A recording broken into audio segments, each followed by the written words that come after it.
E aí pessoal, bem-vindos à nossa aula de exercícios sobre equações e inequações exponenciais. Nos vídeos anteriores, nós estudamos cada conteúdo separadamente, com alguns exemplos, e agora chegou a hora de fazermos exercícios de concurso sobre eles.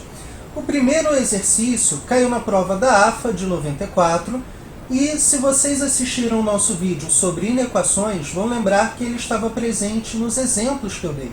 Agora chegou a hora de resolver esse exemplo. Então vamos lá. Pessoal, nós temos a seguinte inequação, e aí nós temos três dificuldades nela. A primeira são os próprios expoentes. Nós temos somas de expoentes na base 2. A segunda é que temos bases diferentes. Temos base 2 e aqui base 1. E a terceira é que temos um coeficiente decimal, que é o 0,75.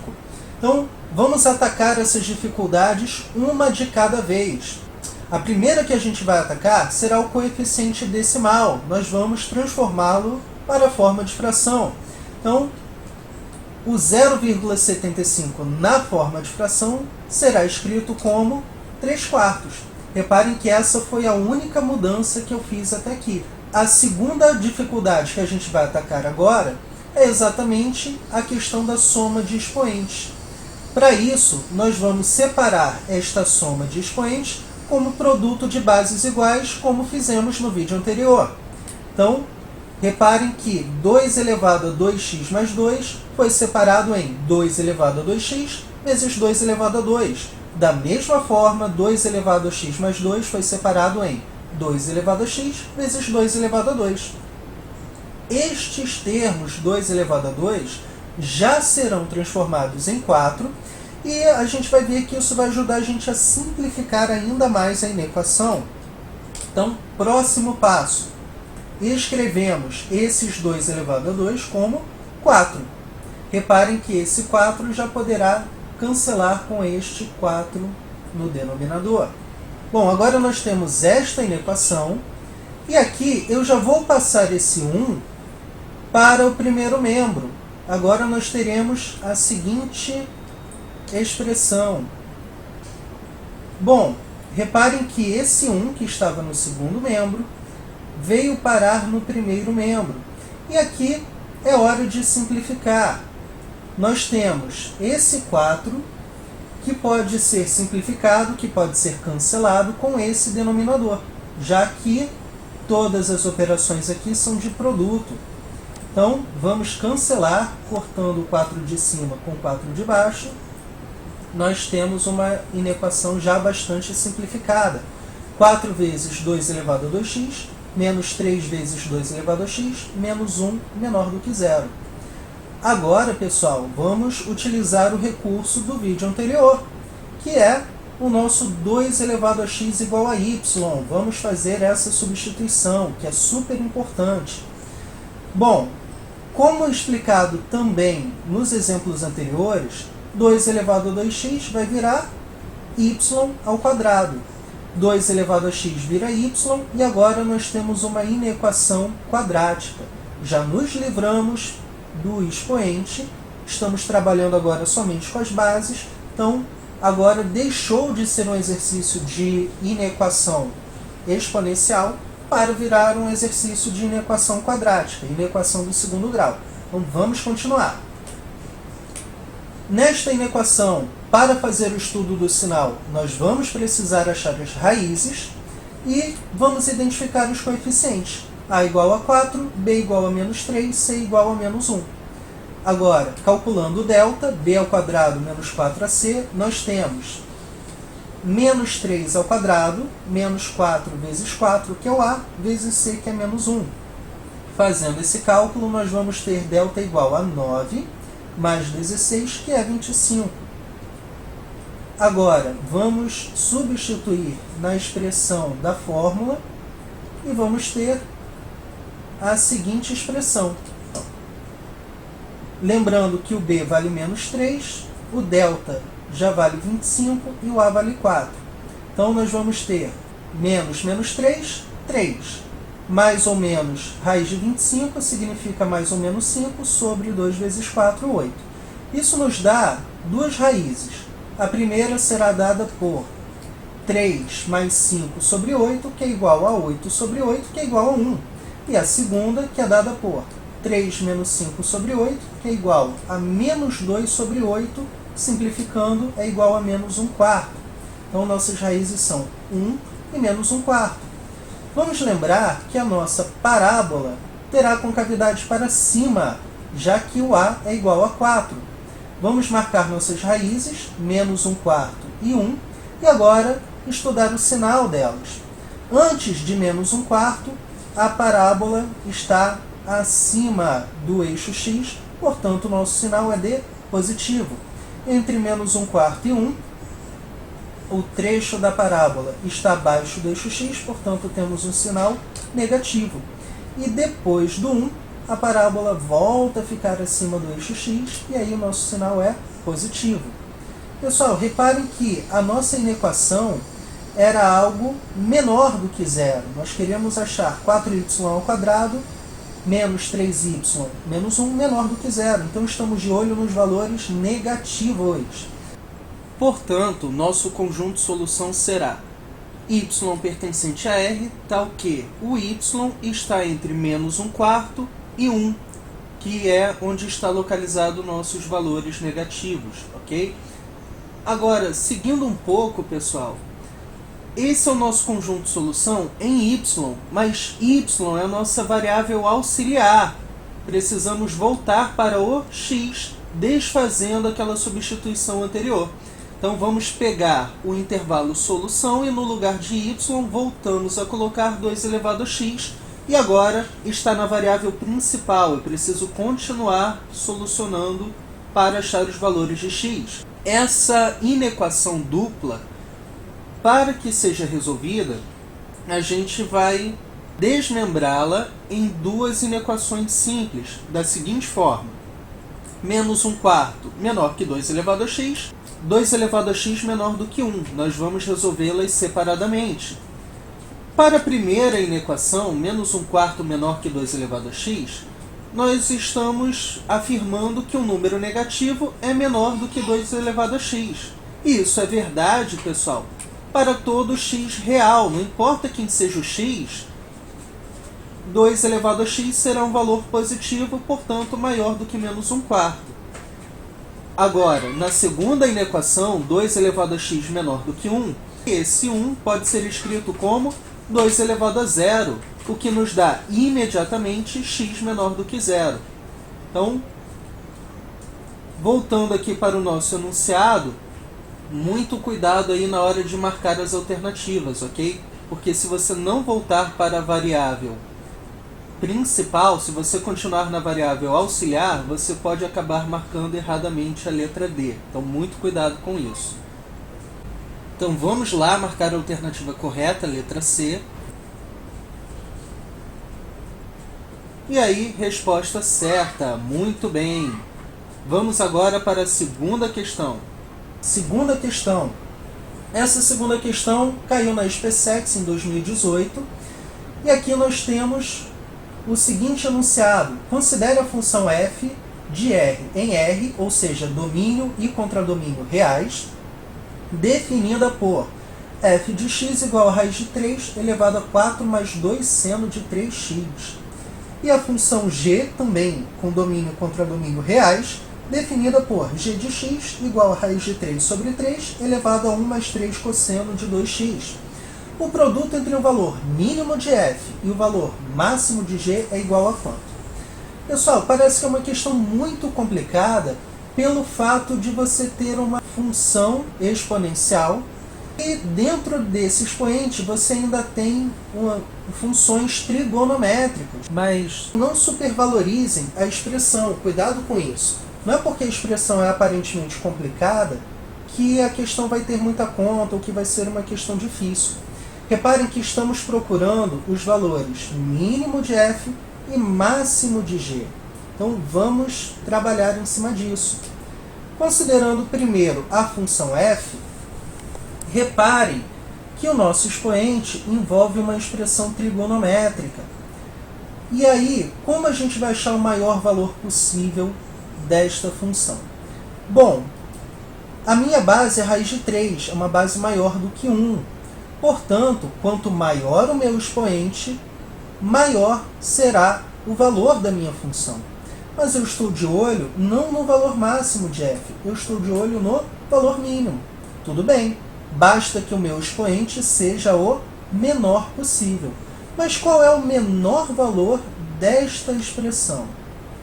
Bom, já que estamos lidando com uma função seno, vocês vão lembrar que o menor valor que o seno atinge no ciclo trigonométrico é o valor menos 1. E reparem que eu não estou procurando o valor de x que torna seno de 3x igual a menos 1. Eu estou procurando simplesmente o valor menos 1, não importa quem seja o x. Desta forma, eu posso simplesmente trocar seno de 3x por menos 1. E aí vamos ficar com a seguinte expressão: raiz de 3 elevado a 4 mais 2 vezes menos 1. Reparem que nós trocamos todo o seno de 3x por menos 1. Professor, mas esse 3x aqui não faz diferença? Não, porque estamos lidando com uma função seno. Não importa o arco que esteja aqui dentro. O menor valor de qualquer função seno é o valor menos 1. Então, seno de qualquer coisa, o menor valor é o menos 1. E aí eu já faço essa substituição direta. Reparem como isso simplifica a questão. Temos, então, raiz de 3 elevado a 4 menos 2, que nos dá raiz de 3 elevado a 2, que por definição é 3. Então, já achamos, já resolvemos metade da questão. Vamos trabalhar agora com a função g. A função g, raiz de 3 sobre 3 elevado a 1 mais 3 cosseno de 2x, vai seguir basicamente a mesma lógica. Mas vamos nos atentar para o fato de que agora nós queremos o valor máximo. E aí alguém poderia pensar, poxa professor, mas é a mesma coisa então, o valor máximo do cosseno é o mesmo valor máximo do seno, que é o 1. Então basta trocar o cosseno de 2x por 1. Mas aí, galera, é onde eu quero chamar a atenção de vocês. A nossa base está entre 0 e 1. Raiz de 3 sobre 3 é um número entre 0 e 1. Isso significa, para quem viu o vídeo anterior vai lembrar imediatamente, que para alcançar o valor máximo, o valor do meu expoente tem que ser mínimo. É a questão da inversão que nós trabalhamos aí na parte de inequações exponenciais. Moral da história: para que a minha função alcance um valor máximo, já que a minha base está entre 0 e 1, eu preciso que o expoente seja o menor possível. Então, se eu quero o menor valor possível para o cosseno, novamente eu vou querer que o meu cosseno assuma o valor menos 1. Então, teremos esta expressão: raiz de 3 sobre 3 elevado a 1 mais 3 vezes menos 1. Então, trocamos cosseno de 2x por menos 1. Tá certo? Se você ainda tem dúvidas por que nós utilizamos o valor menos 1 e não o valor 1, por que nós queremos que o expoente seja o menor possível e não o maior possível, volta no nosso vídeo sobre inequações que você vai entender isso. Bom, então seguindo aqui, nós temos raiz de 3 sobre 3 elevado a 1 menos 3, raiz de 3 sobre 3 elevado a menos 2, vamos inverter a nossa base e tornar o expoente positivo. 3 dividido por raiz de 3 é a mesma coisa que raiz de 3, pessoal. Então, raiz de 3 elevado ao quadrado também nos dá o valor 3. Bom, agora voltando ao enunciado, é hora de reagruparmos nossas informações. Nós descobrimos que o valor mínimo de f é 3 e que o valor máximo de g também é 3. Como nós queremos o produto entre esses valores, é hora de marcar nossa alternativa. Vamos marcar a letra D. Resposta certa! Muito bem! Vamos lá então para a próxima questão. Questão 3 caiu na SPSEX no ano de 2017. Quais são as raízes inteiras dessa equação? Galera, um detalhe que me chamou bastante atenção nessa questão foi o fato da banca ter colocado as possíveis raízes nas alternativas. Geralmente, as bancas têm evitado isso, Porque muitas vezes o candidato consegue simplesmente substituir os valores das alternativas na equação e aí ele verifica quais de fato são raízes ou não. Então, o que geralmente as bancas fazem são afirmações sobre as raízes. Por exemplo, o produto das raízes vale tanto, ou a soma das raízes vale tanto, ou uma das raízes é ímpar ou par. Então, é uma maneira de disfarçar para que o candidato não tenha à disposição as possíveis raízes e ele consiga fazer por verificação e não resolvendo a equação, que é o que a questão quer avaliar. Mas nesse caso, acho que a banca acabou dando um certo mole em relação a essa questão. Mas enfim, a gente que sabe resolver equações não precisa recorrer à carteação, né? Então vamos resolver a questão na moral. Vamos lá. Temos essa equação e aqui nós vamos usar aquele recurso que a essa altura já é super conhecido de vocês. 2 elevado a x igual a y. Vamos lá. 2 elevado a 3x vai ser substituído por y ao cubo. 2 elevado a x vira y e agora nós temos essa equação. Não se desesperem pelo fato de ser uma equação do terceiro grau. Ah, professor, eu não sei achar as raízes, eu não sei fazer, não sei a fórmula para a equação do terceiro grau, e não precisa saber de fato, basta um certo conhecimento sobre fatoração. O que nós vamos utilizar aqui é a fatoração por agrupamento. Então, o que a gente vai fazer é separar esse menos 7y em menos y menos 6y.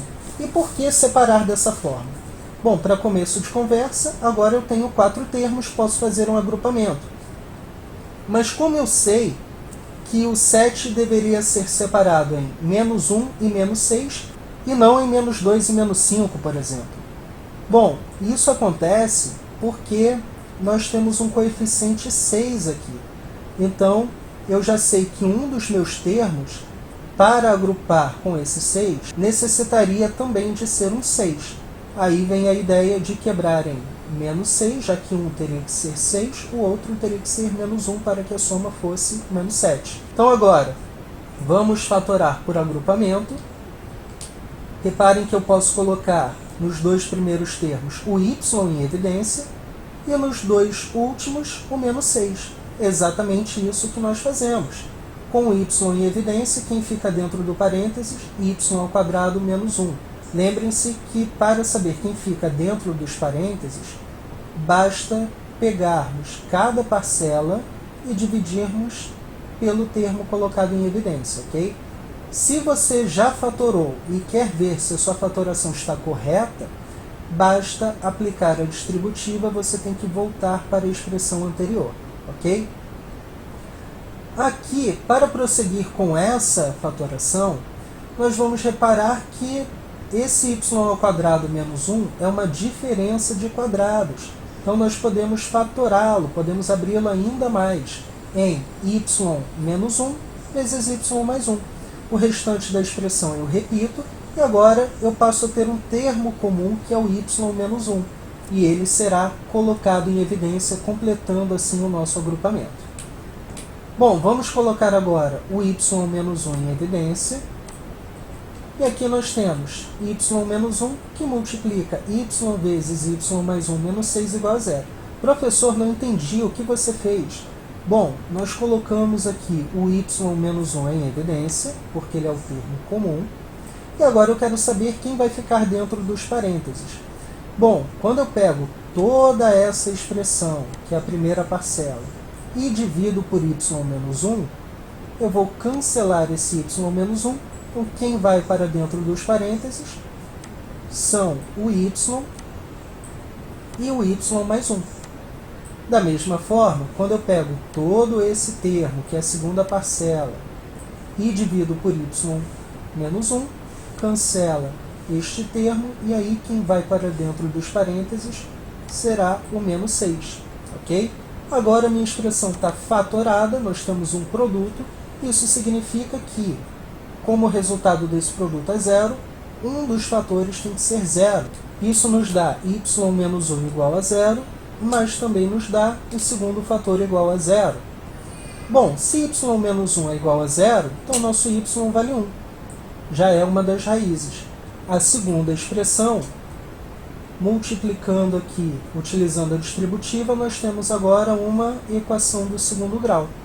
Professor, mas eu já fiz tanta conta, agora eu ainda tenho que fazer por Bhaskara? Só se você quiser. Nós podemos aplicar aqui a técnica da soma e do produto. Lembrando que a soma é dada por menos b sobre a e o produto é dado por c sobre a. A nossa soma será igual a menos 1 e o nosso produto será igual a menos 6. Vamos pensar em dois números cuja soma seja menos 1 e cujo produto seja menos 6. Isso nos dá y igual a 2 e y igual a menos 3. E aqui vai um macete para você não perder tanto tempo com soma e produto, para você identificar as raízes de forma rápida. Tenha em mente sempre o produto e depois você passa para a soma. Ou seja, estamos procurando, em geral, raízes inteiras. E é mais fácil identificar raízes inteiras pelo produto do que pela soma, porque a quantidade de números que multiplicados dão menos 6 é bem menor do que a quantidade de números cuja soma seja menos 1. Isso dentro do universo dos inteiros. Por exemplo, para que o produto seja menos 6 e os meus termos sejam inteiros, eu poderia ter menos 1 e 6, menos 2 e 3, 3 e menos 2, ou seja, basicamente 6 e 1, 2 e 3. E aí eu só teria que fazer a alternância entre os sinais. Enquanto que na soma, mesmo nos inteiros, eu tenho infinitas maneiras de fazer isso. Então comecem pelo produto, que naturalmente você vai identificar qual é a melhor opção. Bom, então voltando para a nossa equação, encontramos as raízes y igual a 1, y igual a 2 e y igual a menos 3. E antes que você pense que a alternativa correta é a C, lembrando que o que nós achamos foi o valor de y e não o valor de x. Então, pelo amor de Deus, não vai cair nessa pegadinha. Você já resolveu corretamente a equação exponencial, já resolveu a equação cúbica que resulta daí, chegou nas raízes, está todo feliz que vai acertar a questão e aí cai numa pegadinha boba dessa. Então, atenção total, pessoal, muito cuidado. Nós queremos achar os valores de x e não os de y. Então, temos que analisar cada um desses casos. Lembrando que a substituição que nós fizemos foi 2 elevado a x igual a y. Então, aqui nós temos, se o y for igual a 1, 2 elevado a x será igual a 1. O valor de x, que torna a base 2 igual a 1, só pode ser x igual a 0. Se o y for 2, então 2 elevado a x é igual a 2, está mais na cara ainda. O x tem que ser igual a 1. Por outro lado, se o y for igual a menos 3, então 2 elevado a x é igual a menos 3. Mas a nossa base é positiva. Então, qual é o expoente que eu vou colocar aqui para que o meu resultado dê negativo? E a resposta é nenhum. Qualquer valor de x que você substituir resultará em um número positivo. Então, se deu negativo aqui, com certeza o meu x não é um número real. Portanto, a alternativa correta será a letra A. Vamos marcar. Show! Resposta certa! Então é isso, galera. Espero que vocês tenham gostado do vídeo de hoje. Resolvemos 3 questões aí importantíssimas sobre esse conteúdo. E deixem as dúvidas de vocês aí nos comentários, para que a gente possa acompanhar a evolução de vocês. Então, grande abraço e até a próxima aula.